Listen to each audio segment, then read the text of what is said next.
most important thing to make sure that you have handled before you head out to Disney is making sure that you have your park reservation. In this video, we're going to be talking specifically about park reservations and how they work. It used to be that as long as you had a ticket to Disneyland, you were good to go. You could enter the parks at Disney. Post COVID, now you have to have a reservation for a park, and whatever park you reserve is the park that you have to start in. So, like we talked about in the module about purchasing tickets, if you make a reservation for California Adventure before 11 a.m., you are only able to access California Adventure. Then, after 11 a.m., you'd be able to park hop over to Disneyland as long as you have a park hopper ticket. If you have a single park per day pass, then whatever park reservation you hold is the only park you would be able to enter in that day. Disneyland does not make exceptions if you don't have a park reservations for a specific day. So it's very important that you make sure that you have your reservation. Every once in a while, those park reservations will disappear or glitch out. So it's also important that you keep that reservation confirmation either in the email or a screenshot of it in your app so that you can make sure that if something were to happen, you have that as a backup. So when you go to make your reservations, if you purchased your tickets from Disney's website, then you likely made your reservations at the time of purchase. If you have a Magic Key, which is Disneyland's version of the annual pass, or if you purchased from another authorized reseller, such as Undercover Tourist or ARES, they will send you a ticket. You will link it to your Disney account. And in your Disney account, you will connect the ticket to a reservation, making that reservation. So we have a video down below of how to make that reservation.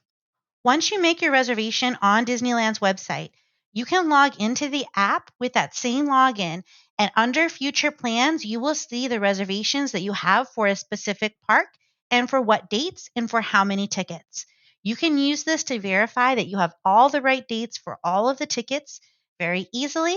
And then in our system, we also have the ability for you to save your confirmation codes and what park is the starting park for each of those days so that you can have it available in your printed itinerary or as saved as a PDF on your phone in case you need it at any point in time. Park reservations are a pretty simple process, but it is important that you make sure you get your reservations as soon as possible. You can change your reservations at any time. You can cancel reservations as long as it's at least one day prior.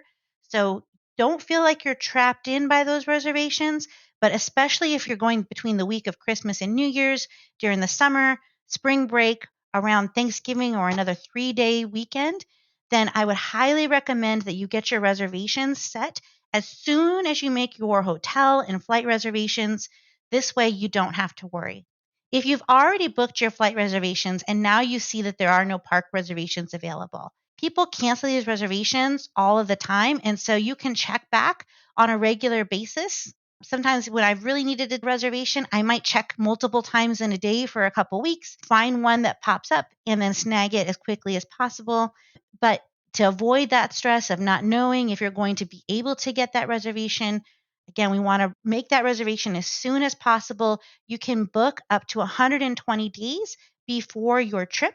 So if you are more than 120 days before your trip and you've already selected your dates, booked some flights and hotels, then I would go ahead and set an alarm on your calendar to remind you at about 120 days out to get your reservations.